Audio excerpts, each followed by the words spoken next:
வேலைக்கு சென்றுவிட்டு வீடு திரும்பிய கணவன் கதவில் பூட்டு போடப்பட்டிருந்ததால் யதார்த்தமாக வீட்டின் பின்புறம் சென்ற கணவருக்கு காத்திருந்த பேரதிர்ச்சி. வீட்டுக்குள் கழுத்தறுக்கப்பட்டு கொடூரமாக இறந்து கிடந்த மனைவி கழுத்து காதில் அணிந்திருந்த நகையை கொள்ளையடித்துவிட்டு தப்பி ஓட்டம். கொடூர கொலையை அரங்கேற்றியது யார்? கொலையாளிகளை நெருங்கியதா போலீஸ்?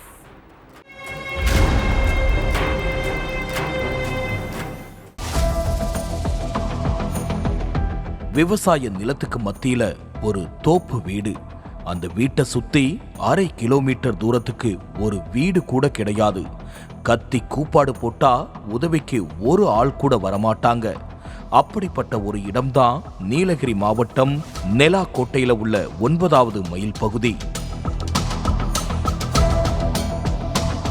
இந்த இடத்துல மூதாட்டி ஒருத்தங்க ரண கொடூரமா கொலை செய்யப்பட்ட சம்பவம் நீலகிரி மக்களை அதிர்ச்சியில உறைய வச்சிருக்குது.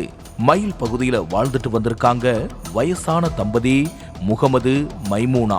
இந்த தம்பதிக்கு 3 பசங்க இருக்காங்க. அவங்க எல்லோருமே கல்யாணமாகி வெளியூர்ல வாழ்ந்துட்டு வராங்க.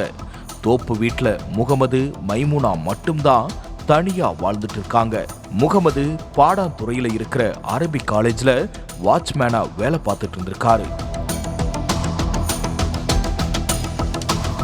எப்பவும் காலையில 6 மணிக்கெல்லாம் வேலைக்கு கிளம்பிடுவாராம் முகமது. அதே மாதிரி 16ஆம் தேதியும் வழக்கம் போல காலையில 6 மணிக்கெல்லாம் வேலைக்கு கிளம்பி போயிருக்காரு. அப்போ மனைவி மைமூனா மட்டும்தான் வீட்டுல தனியா இருந்திருக்காங்க. கணவர் முகமது வழக்கமா வேலையை முடிச்சிட்டு சாயந்தரம் 6 மணிக்கு வீட்டுக்கு வந்திருக்காரு.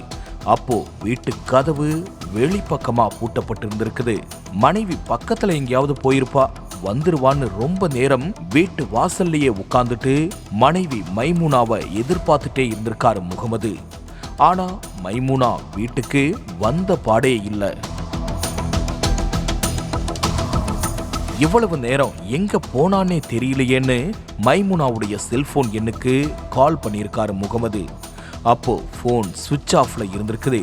போனை சுவிட்ச் ஆஃப் பண்ண மாட்டாளேன்னு சொல்லிக்கிட்டே வீட்டோட பின்பக்கத்துக்கு போயிருக்காரு கணவன்.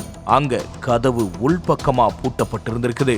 எப்போதும் வெளிப்பக்கமா தானே பூட்டப்பட்டிருக்கும், இது என்ன புதுசா உள்பக்கமா தாழ்பால் போட்டிருக்குன்னு சந்தேகப்பட்ட முகமது தனக்கு தெரிஞ்சவங்களை கூப்பிட்டு வந்து கதவை உடைச்சு உள்ள பார்த்தவரு அதிர்ச்சியில உறைஞ்சு போய் நின்று இருக்காரு.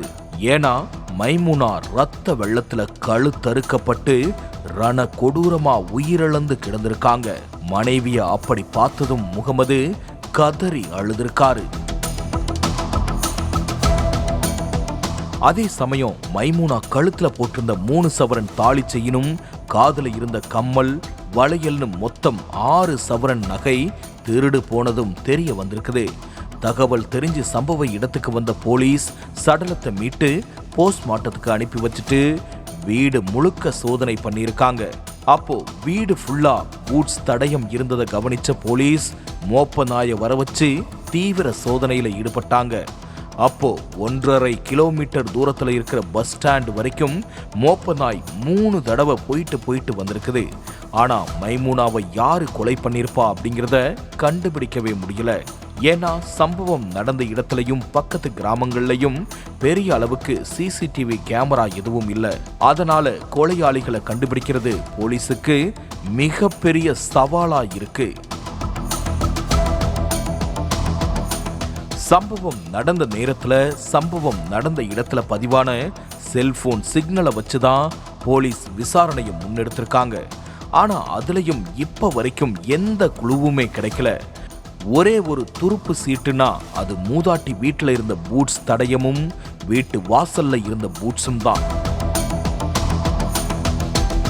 அதே நேரம் வீட்டு வாசல்ல பழைய பொருட்கள் கிடந்ததை பார்த்த போலீஸ் பழைய பொருட்கள் வாங்க வந்த மாதிரி நடிச்சு மூதாட்டிய மர்ம நபர்கள் கொலை பண்ணிருக்கலாம் அப்படிங்கிற கோணத்திலையும் விசாரிக்க தொடங்கின போலீஸ் 4 தனிப்படைகள் அமைச்சு மர்ம நபர்களை தேடிக்கிட்டு வராங்க.